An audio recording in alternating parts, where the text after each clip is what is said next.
150 million board feet of logs jammed in 2 miles of river, actually 7 miles according to some reports, 30 feet high in places, 100 feet deep, 200 men working, 3 steamboats, 2 pile drivers, 57 days to clear. The mills in Stillwater sat empty, silent, no logs arriving, no saws running, no lumber being produced, no wages being paid, no money circulating. The entire town faced bankruptcy. Every business, every mill, every worker, every family. June 1886, St. Croix River, between Taylor's Falls, Minnesota and St. Croix Falls, Wisconsin. The jammedest jam ever according to contemporary newspapers. The biggest log jam in American history. 150 million board feet, worth $3 million in 1886 dollars. That's $96 million modern. All stuck, all blocked, all threatened. The economic impact was catastrophic. Stillwater's survival was at stake. The entire regional economy teetered on collapse. This is the story of how a single log getting stuck at Angle Rock nearly destroyed an entire city. How 57 days without logs meant 57 days without income. How economic devastation struck faster than anyone imagined. How a town fought to save itself. How workers cleared the impossible.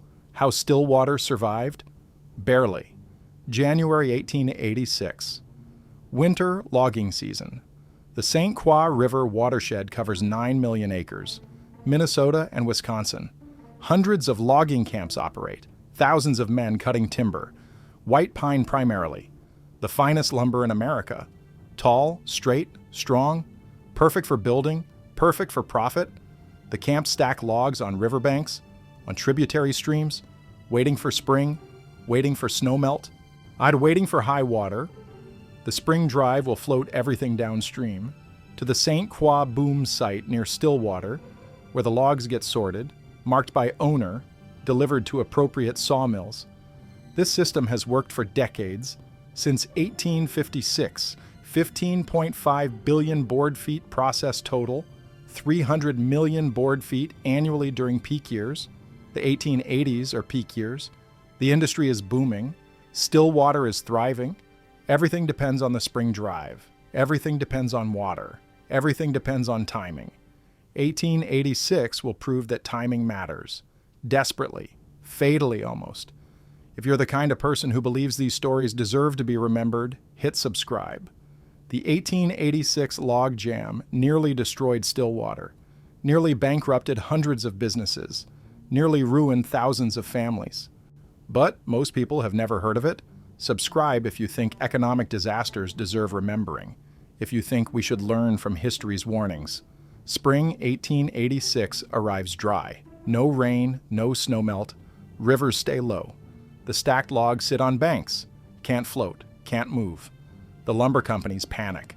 Quietly, internally, they have obligations, contracts, debts, payrolls. They need those logs delivered, need them sawn, need them sold, need cash flow. But rivers won't cooperate. Can't cooperate. Water levels are too low. The logs would drag, would stick, would never reach Stillwater. The companies wait, hope, pray for rain. April passes, still dry. May passes, still dry. Early June arrives, still dry. The financial pressure builds enormously. The companies have invested everything, capital, credit, future, all tied to those logs, all dependent on water, all threatened by drought. Some companies consider bankruptcy, consider defaulting, consider abandoning operations. 200 or more lumber companies at risk, simultaneously. The entire industry teetering. Then the rain comes, finally, suddenly, heavily. June 1886, heavy storms, flooding rain, rivers rise rapidly, dramatically. The companies respond immediately. Open sluice gates, open dam gates, release stored water, add to the flood, create maximum water level, create maximum flow, get those logs moving, get them to market, get them generating income before it's too late, before bankruptcy becomes inevitable. This desperation, this panic, this rush, creates the disaster. The logs enter the water, millions of logs, from dozens of tributaries, simultaneously. The Clam River contributes 15 million board feet, just from one drive. The Kettle River, the Snake River, the Namkagan, the Wood River, all contributing, all flooding, all sending logs downstream, fast. The volume is unprecedented. The density is impossible. The river can't handle it. The system can't process it. But the logs keep coming, keep flowing, keep accelerating towards Stillwater. They reach the Dalles, the St. Croix River Dalles, a narrow gorge, trap rock, basalt, ancient lava flows. The river narrows dramatically, from maybe 200 feet wide to 70 feet, maybe 50 feet in places. The current slows, the channel narrows, the logs compress, bunch together, they approach Angle Rock, a massive boulder jutting from the river, creating a 90-degree turn, sharp turn, difficult turn, impossible turn for millions of logs moving fast. The first log hits, gets stuck, wedges between rock and shore, holds. The second log hits the first, sticks. The third hits those. More logs arrive, stack, pile, jam. This happens after midnight, June 13th, 1886. Sunday morning, the driving crews are asleep, in tents, along the river. They've been watching, building shear booms, trying to prevent exactly this, but they're human. Need sleep, need rest. The logs don't need rest, don't need permission, don't wait. The jam forms, grows, explodes in size, before anyone wakes, before anyone reacts, before anyone can stop it. These men didn't have YouTube channels. They didn't have anyone telling their story. We're changing that. The workers who cleared the 1886 jam worked 57 days straight, around the clock, risking death, saving an entire town. Subscribe if you think we should remember them. If you think heroism deserves recognition even when it's economic heroism rather than military. Dawn, June 13th. Someone discovers the jam, raises alarm. Messengers ride hard, to Taylor's Falls, to Stillwater. Spread the news. The logs are jammed. Everything is stuck. The river is blocked. The response is immediate. Horror, panic, recognition. This is catastrophic. This is existential. This threatens everything. The Stillwater mills receive maybe 40% of all St. Croix timber. The largest mills, the most productive mills, the economic engines of the region, all shut down immediately. No logs arriving, can't operate, can't run, must close. The workers are sent home, thousands of mill workers. No work means no pay means no food means hunger, means desperation. The ripple effects start immediately, spread rapidly, the boarding houses empty. No mill workers need boarding, no rent gets paid. The grocery stores see sales collapse. No income means no purchases. The saloons empty. No wages means no drinking money. The shops close. The businesses fail. The town economy crashes within days, within a week. Stillwater is dying, economically dying, financially dying. The banks panic. See deposits withdrawn. See loans defaulting. See reserves depleting. They consider closing. Consider stopping operations. Consider failure. The lumber companies are worse. They have capital tied up, equipment sitting idle, debt payments coming due, no revenue arriving, no cash flow, no salvation. Bankruptcy looms for dozens of companies, hundreds maybe. The economic devastation is total, complete, overwhelming. The jam itself is spectacular, horrifying, magnificent, terrible. The logs pile 30 feet high above normal water level. Some reports say higher, 50 feet, maybe more. The jam is 2 miles long initially, extends upstream. More logs keep arriving, keep jamming. The length grows, 5 miles, 7 miles according to some reports. The width varies, 200 feet where the river is wide, 50 feet through narrows. The depth is impossible, 100 feet in places. Multiple layers of logs, stacked, compressed, under enormous pressure. The river keeps flowing, keeps pushing. The water backs up behind the jam, creates pressure, immense pressure. The logs creak, groan, shift, sometimes explode. The pressure snaps logs, breaks them, launches pieces into the air, like artillery, like missiles, landing hundreds of feet away, killing anything they hit. Fortunately, nobody gets killed, not by flying logs anyway, but the danger is constant, real, terrifying. The jam is unstable, dynamic, deadly. Workers must approach it, must work on it, must risk everything to break it, because the alternative is economic death for everyone, for Stillwater, for the entire region. The clearing operation begins immediately, organized by the St. Croix Boom Company, by lumber companies, by everyone with financial stake. Everyone is invested, everyone is desperate.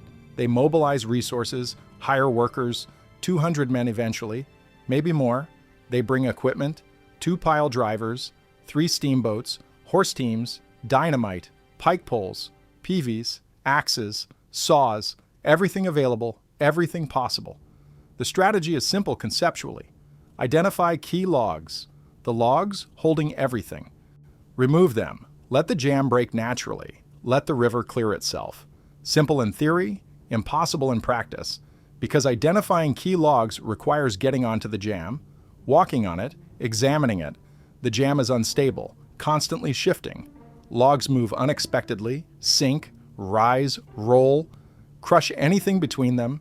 The workers must step carefully, very carefully. One mistake means death. Crushed, drowned, disappeared, several workers nearly die, fall between logs, get rescued, barely. The danger doesn't stop them, can't stop them. The economic pressure is too great.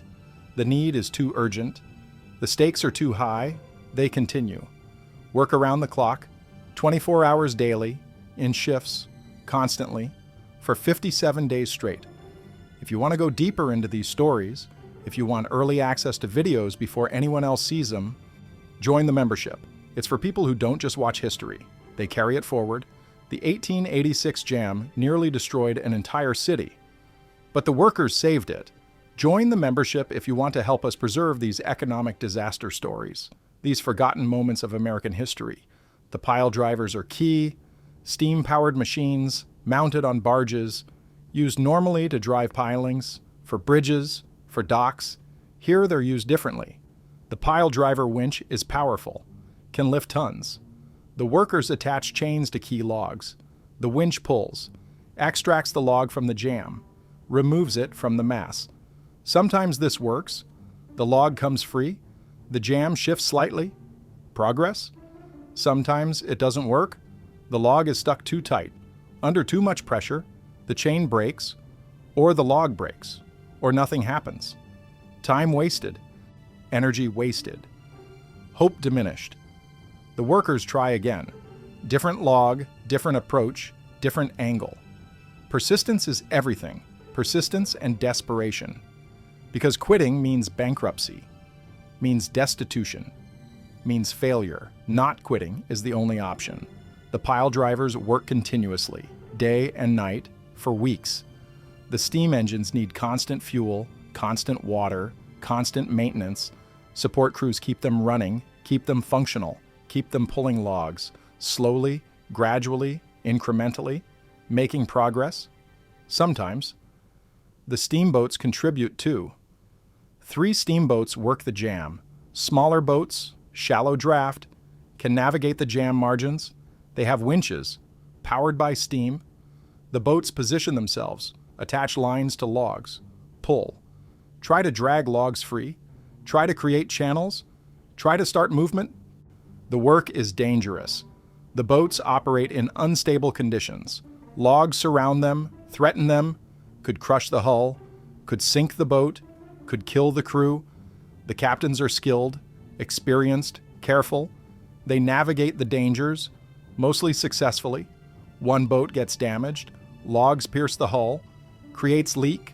The crew beaches it, makes repairs, returns to work, can't afford to stop, can't afford to fail. The economic pressure drives everyone, pushes everyone, beyond safety, beyond reason, beyond normal limits. The alternative is unthinkable, unacceptable, unbearable. So they work, constantly, continuously, for 57 days. The dynamite is controversial, dangerous, expensive, but necessary. Sometimes logs are wedged too tightly. Can't be pulled, can't be moved, must be broken, must be destroyed. The workers drill holes. Insert dynamite, light fuses, retreat. Quickly. The explosion is massive, loud, destructive. The log shatters, pieces fly, the jam shifts, sometimes breaks, sometimes doesn't. Sometimes makes things worse. Fragments jam tighter than whole logs. Create more problems. But sometimes it works. Creates the opening needed. Starts the flow. The workers use dynamite sparingly, carefully, last resort, because it's expensive, because it's dangerous, because results are unpredictable, but when it works, when it breaks the right log, when it starts the cascade, the whole jam can break, can flow, can clear. This is the hope, the goal, the desperate prayer, one right explosion, one key log destroyed, everything flows, everything clears, Stillwater is saved. This hope sustains workers for 57 days, through danger, through exhaustion, through desperation. The hope that tomorrow, the next log, the next explosion, will be the one, will work, will succeed, will save everything. The economic impact on Stillwater is devastating. Mills are closed, workers are unemployed, but costs continue. Businesses still have rent, have debt payments, have obligations. Without revenue, without income. Businesses fail rapidly. Some close temporarily, hope to reopen, others close permanently, sell assets, liquidate, disappear. The unemployment is total, nearly total. The only jobs are jam-clearing jobs, 200 men working, out of thousands unemployed. The wage is good, $3 per day. That's $96 modern, for dangerous work, around-the-clock work, essential work, but only 200 jobs available. Thousands need work, need income, need survival. The competition is fierce. Men beg for positions. Offer to work cheaper, offer to work harder, offer anything. The desperation is visible, palpable, heartbreaking. Families face starvation, face eviction, face destitution. Some leave, abandon Stillwater, seek work elsewhere, others stay. Hope, wait. Pray the jam breaks soon, pray the mills reopen, pray for survival. The social fabric tears, breaks, dissolves. The community stress is enormous. Fights increase, crime increases, despair increases. The town is dying, not just economically, socially, spiritually, completely. Let's examine the economic cascade in detail. Stillwater in 1886 has a population of approximately 12,000. Not all work in lumber directly, but lumber drives everything. The mills employ maybe 3,000 workers directly. Mill workers, sawyers, stackers, graders, loaders, maintenance workers, each earning maybe $2 per day average. That's $6,000 daily payroll, times 6 days per week, times 4 weeks per month. That's $144,000 monthly payroll just from mills. In 1886 dollars, that's $4.6 million modern. This money circulates. Workers spend wages on rent, on food, on clothes, on entertainment, on everything. Every dollar spent becomes someone else's income. The multiplier effect. Each mill dollar creates maybe $3 in total economic activity. So $144,000 becomes $432,000 monthly economic activity. When mills close, when wages stop, this evaporates, disappears, immediately. The first week without wages, workers survive on savings. If they have savings, many don't. Second week, savings depleted, credit sought, storekeepers extend credit. Reluctantly, worriedly. Third week, credit limits reached. Storekeepers refuse more credit, must protect themselves. Workers start skipping meals, rationing food, selling possessions, anything valuable. Fourth week, desperation, hunger, fear. Some families leave, abandon Stillwater, seek work elsewhere. Others remain. Trapped, no money to leave. no prospects staying, no options anywhere. The boarding houses are hit first, hardest. Mill workers live in boarding houses often. Pay weekly, maybe $3 per week, room and meals, 40 cents per day in modern dollars. When wages stop, payments stop, the boarding houses have expenses, building rent, food costs, utilities, staff wages. These continue. Revenue stops, but expenses continue. The math is brutal. A boarding house with 20 rooms normally generates $60 weekly. That's $3,120 annually. Expenses are maybe $2,500 annually. Profit $620. That's comfortable living, not wealthy, but sustainable. When the jam hits, revenue drops to zero immediately. Expenses remain $2,500 annually, or $48 weekly. Losses accumulate $48 per week for 57 days. That's 8 weeks.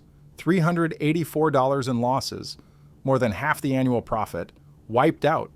The boarding house owners face choices: evict non-paying residents, but their neighbors, friends, community members. Eviction means homelessness, means suffering, or carry them.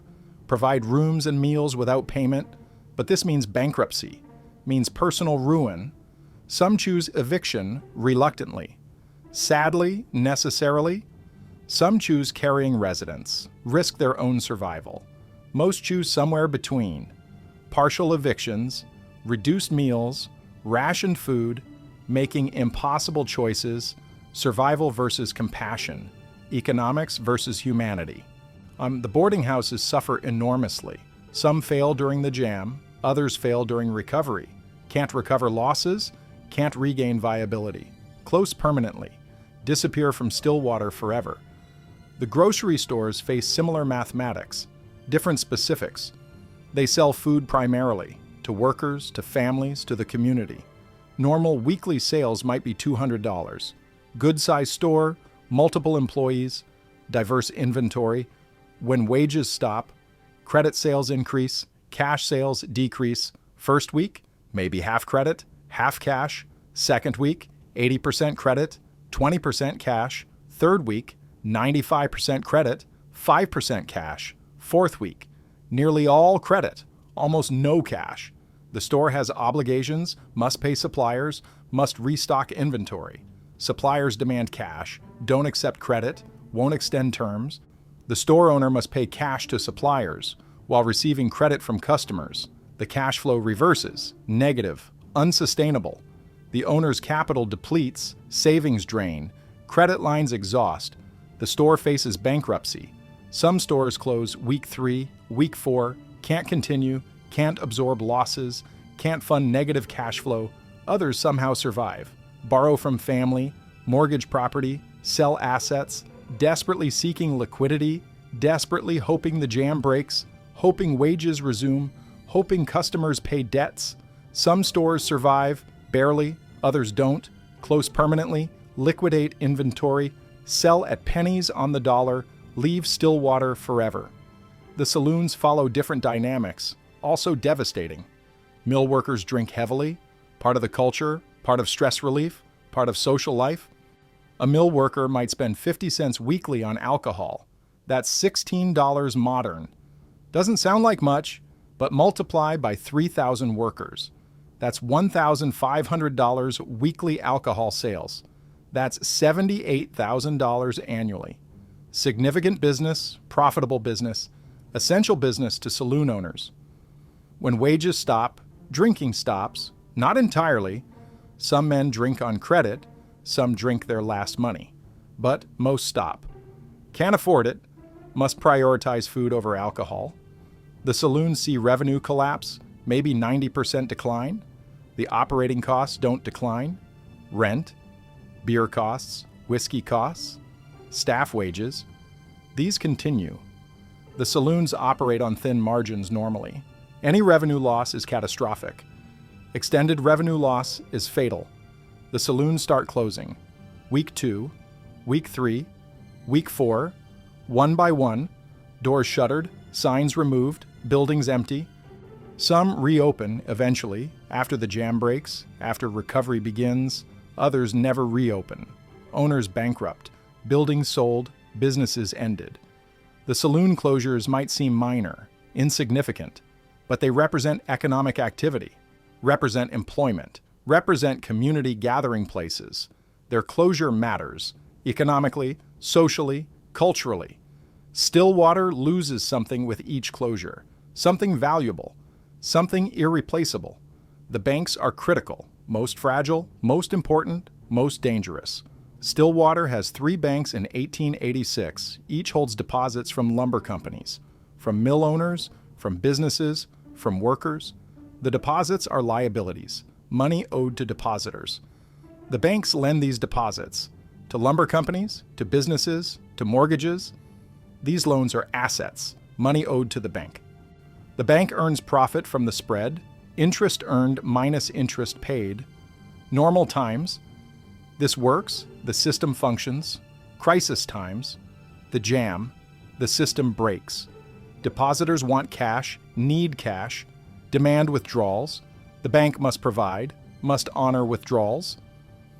But the loans can't be called, can't be liquidated quickly. The bank faces liquidity crisis, has assets, has loans outstanding, but lacks cash, lacks liquidity, can't meet withdrawal demands. The first bank faces a run. Rumor spreads. The bank is failing. Withdraw now. Depositors panic. Rush to withdraw. The bank has limited cash, maybe $10,000. Faces withdrawal demands of $50,000, $100,000. Impossible. The bank closes doors, temporarily, to preserve capital. The closure panics everyone, confirms fears, spreads panic to other banks. Soon all 3 banks limit withdrawals, or close entirely. This devastates businesses. Businesses need banking, need deposits, need withdrawals, need credit. Without banking, business becomes impossible. The banks survive.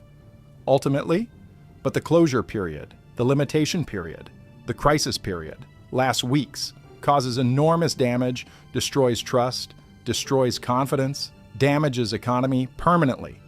The lumber companies themselves suffer most, have most at stake, face most risk. The logs stuck in the jam represent inventory. Capital, future revenue, 150 million board feet. At $20 per thousand board feet, that's $3 million worth. That's $96 million modern. All stuck, all threatened, all at risk of loss. The lumber companies own these logs, or have purchased them, or have contracts for them, represent massive capital investment. The logs not reaching Stillwater. Not being sawn, not being sold, means zero revenue, zero cash flow. But expenses continue. Interest payments on debt, property taxes, equipment maintenance, staff salaries, all continue without revenue, without income, without cash flow. The companies burn through capital, through cash reserves, through credit lines. The pressure is enormous. Some companies face default, face bankruptcy, face failure within weeks, maybe days. The desperation drives the clearing effort, drives the spending, drives the risk-taking, must break the jam, must clear the river, must get logs moving, whatever the cost, whatever the danger, whatever the risk. Because the alternative is failure, is bankruptcy, is loss of everything. The pressure concentrates minds, focuses efforts, drives results, but also creates recklessness, creates risk-taking, creates danger. The workers understand, share the pressure, share the risk, share the potential loss. Everyone suffers if the jam doesn't break. Everyone benefits if it does. This creates solidarity, creates cooperation, creates shared purpose. For 57 days, everyone works together, everyone fights together, everyone hopes together for survival, for success, for salvation. The tourist influx is unexpected, bizarre, grotesque almost. The jam becomes a spectacle, an attraction. People travel from St. Paul, from Minneapolis, from Chicago even, to see it, to witness it. The jamdest jam ever, according to newspapers. The biggest jam in history, the most spectacular disaster. Thousands visit daily. During peak period, they arrive by train, by steamboat, by wagon. They crowd the banks, watch the workers, watch the danger, watch the drama. They pay for viewing spots, pay for boat tours, pay for food, pay for souvenirs. The local economy gets a boost, a bizarre boost. Tourism during disaster. The hotels fill, the restaurants fill, the saloons fill, with tourists, with spectators, with curiosity seekers, not with workers, not with locals, with outsiders, profiting from disaster. The contrast is stark. Tourists spending freely, workers starving, businesses closing while hotels thrive.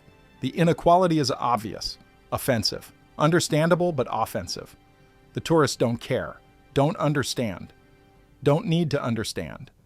They came for entertainment, got it. Leave satisfied, leave amused, leave unchanged. The workers resent them, quietly.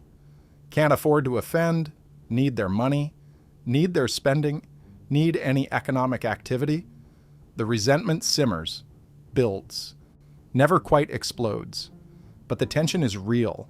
The anger is justified. The situation is grotesque. The newspapers fan the flames, sensationalize the jam, publish dramatic accounts, exaggerated descriptions. The greatest spectacle in river history.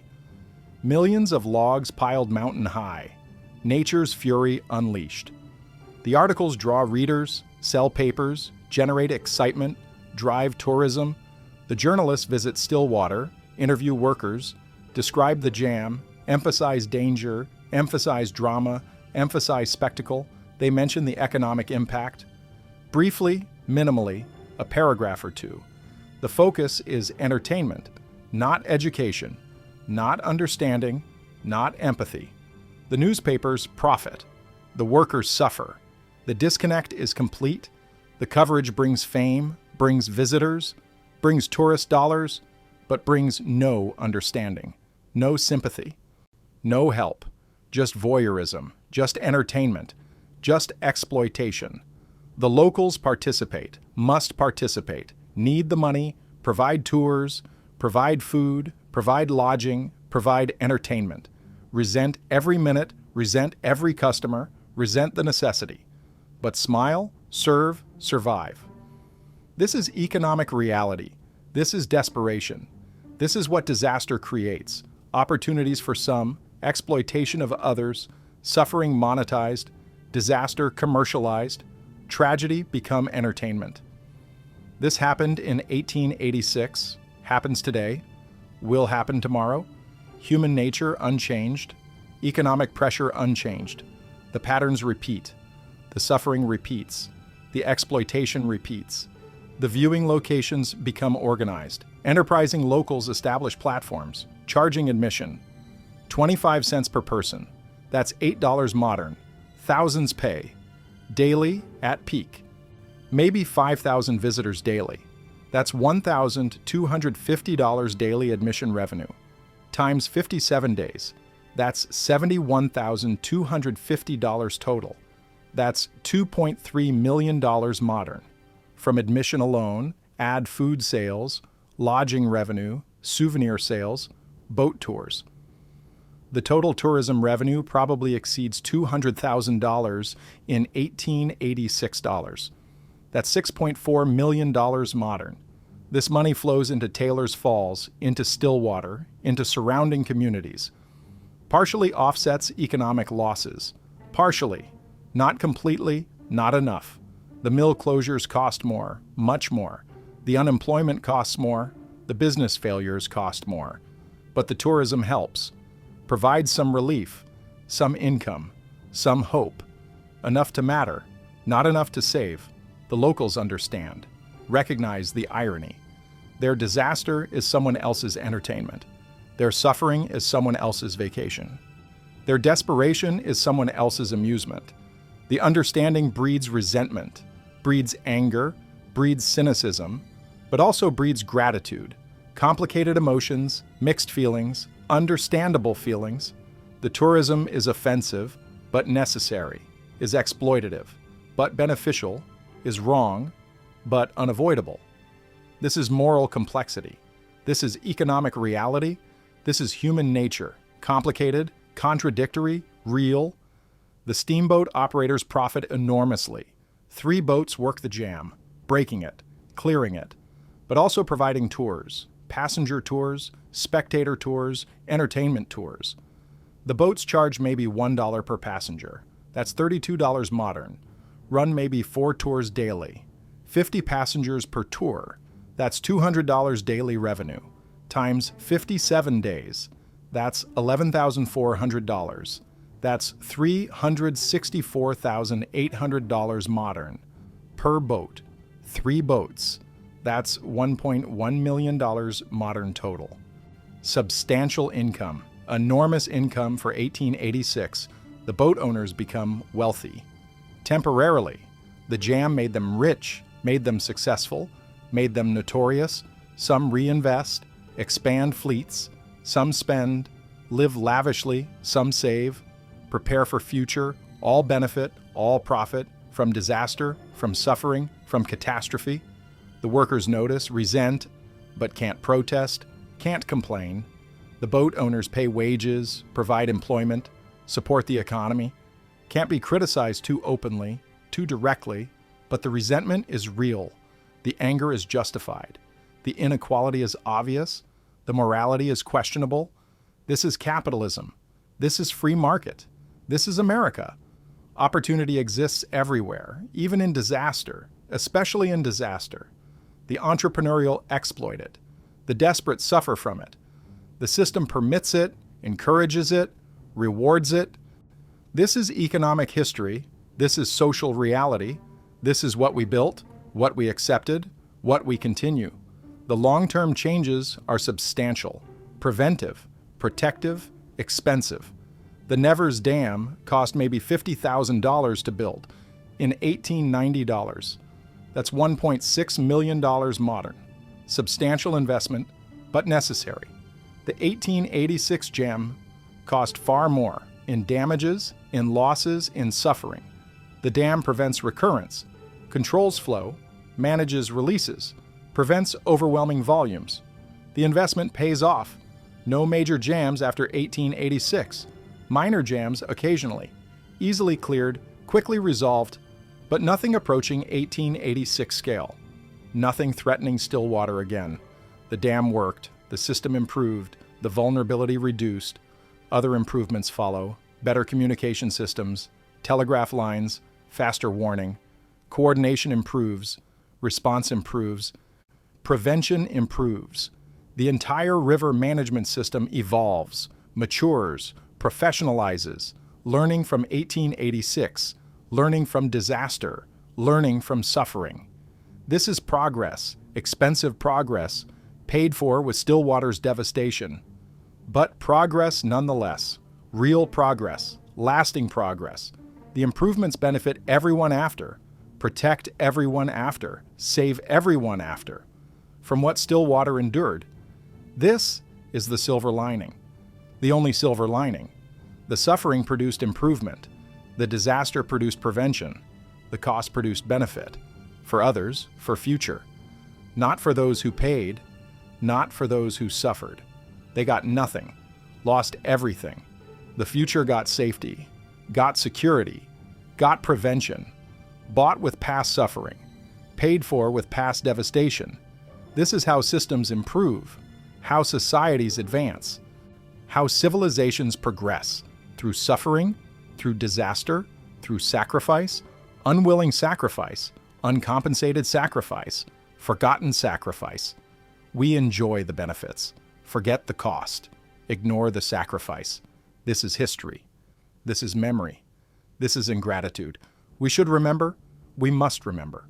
150 million board feet, 57 days, nearly destroyed Stillwater, bought safety for everyone after. This is the story. This is the cost. This is the debt we owe. Forever unpaid, forever forgotten, forever unacknowledged, but real. Very real. Always real. The breakthrough comes in July, early August by some accounts. Day 50-something. Nobody tracks precisely anymore. Too exhausted, too desperate, too focused. The workers are attacking a massive jam section. near Angle Rock still, the original jam site, the core of the disaster. They've been working this section for weeks, removing logs one by one, slowly, incrementally. Today, something is different.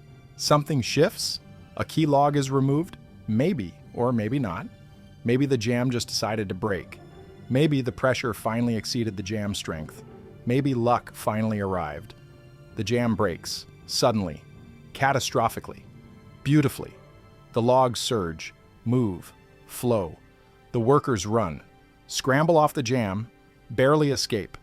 The mass moves like an avalanche, like a tsunami. Thousands of logs, millions of board feet, rushing downstream, clearing the channel, flowing to Stillwater, flowing to the boom site, flowing to salvation.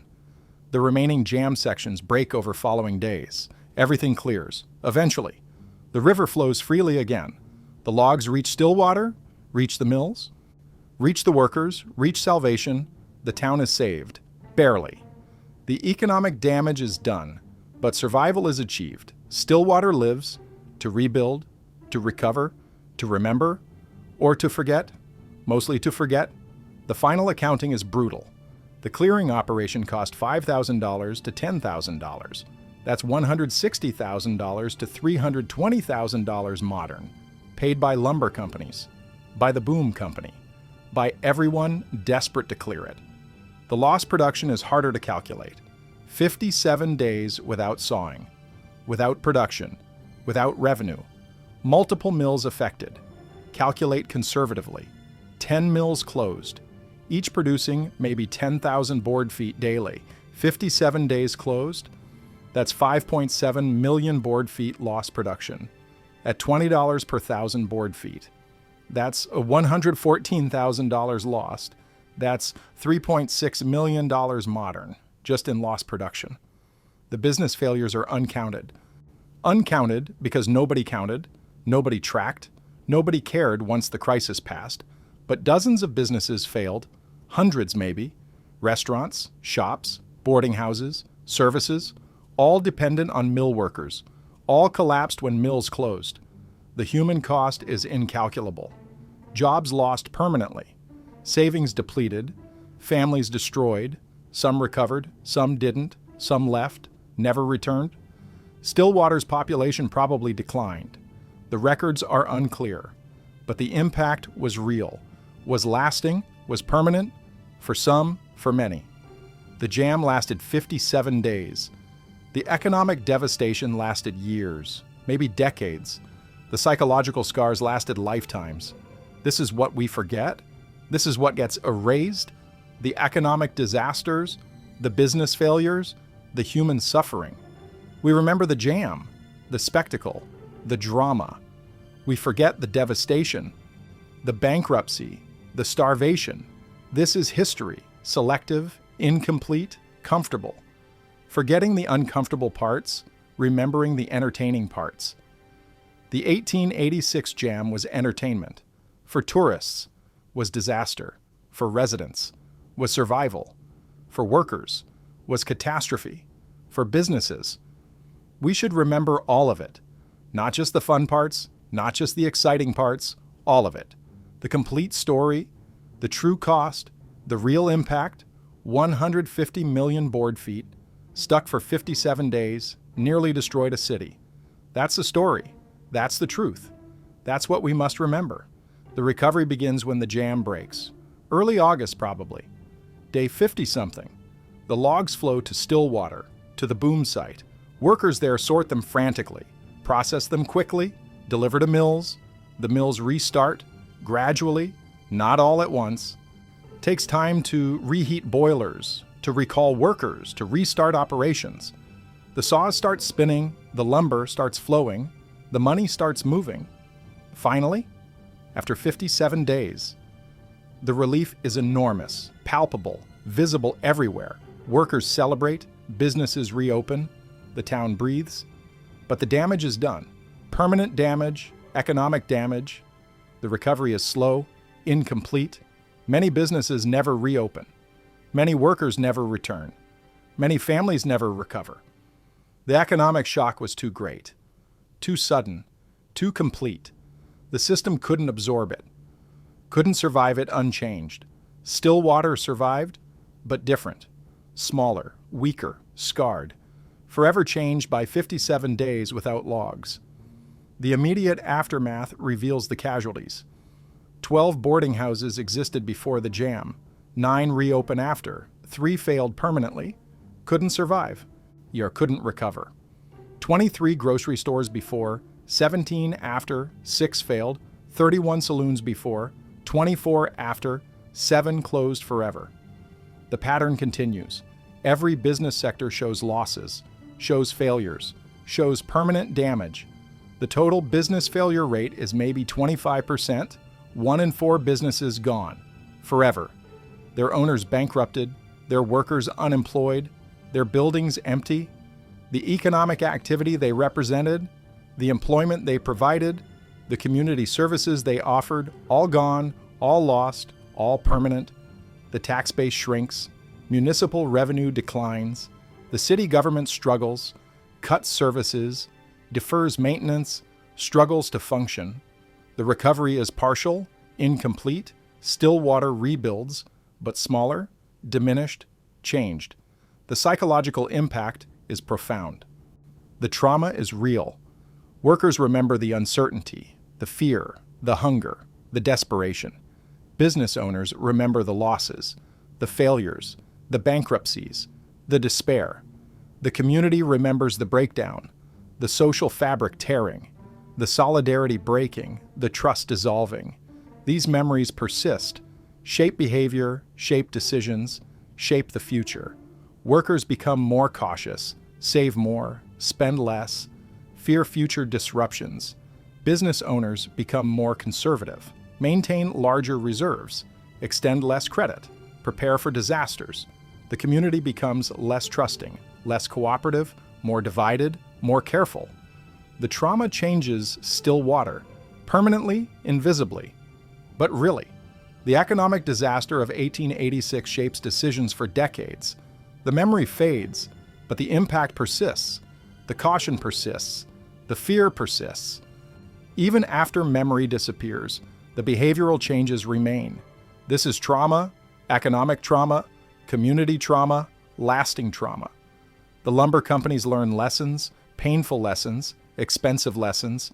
They recognize the risk, the vulnerability, the danger of depending on a single choke point, a single boom site, a single processing location. They diversify, slowly, gradually, build additional boom sites, upstream, downstream, different locations, reduces concentration risk, reduces single point failure risk. They improve river management, install more wing dams, more control structures, more gates and controls, better water management, better flow control, better jam prevention. In 1890, they complete the Nevers Dam, 11 miles upstream from Taylor's Falls, controls flow, prevents large volumes from moving simultaneously, prevents future jams. The 1886 disaster was the last major jam on the St. Croix. The preventive measures worked, the investments paid off, the lessons were learned, expensively, painfully, but learned. The industry improved, the system improved, safety improved, all bought with the suffering of 1886, all purchased with Stillwater's devastation, progress through disaster, improvement through catastrophe, learning through loss. This is how systems evolve, how industries mature, how civilizations advance, through mistakes, through failures, through suffering.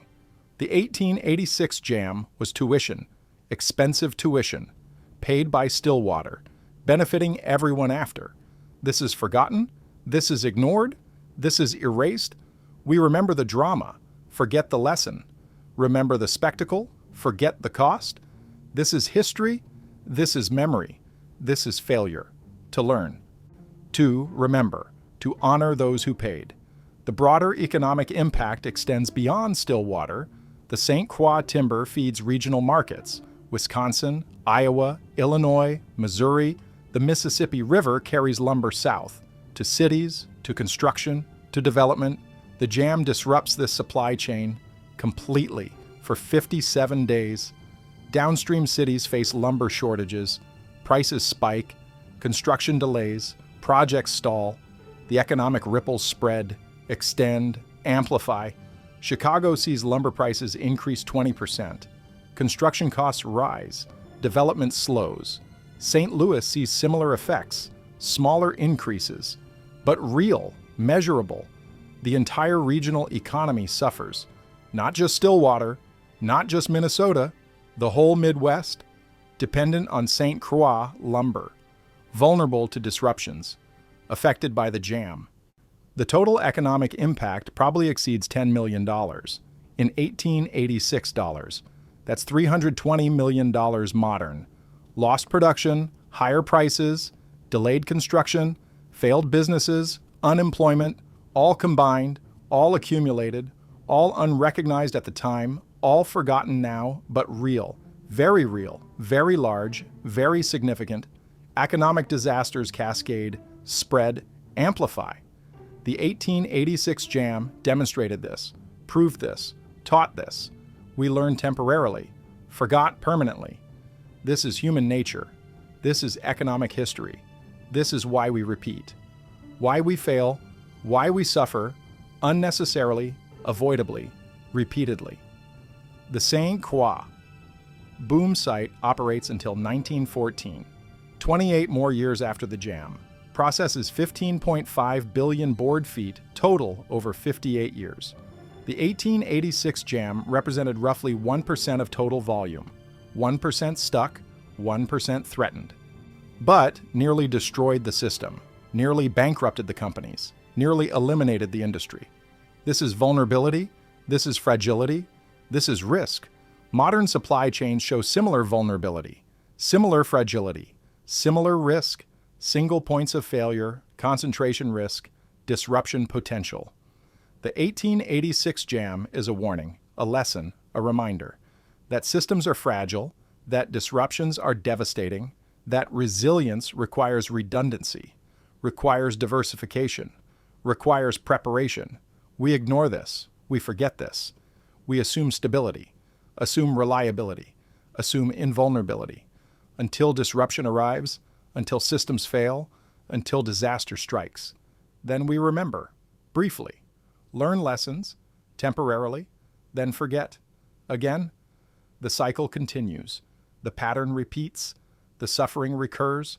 The 1886 jam teaches us, if we listen, if we remember, if we learn, 150 million board feet, stuck for 57 days, nearly destroyed a city, nearly eliminated an industry, nearly demonstrated the fragility of everything we depend on, nearly showed us what we refuse to see.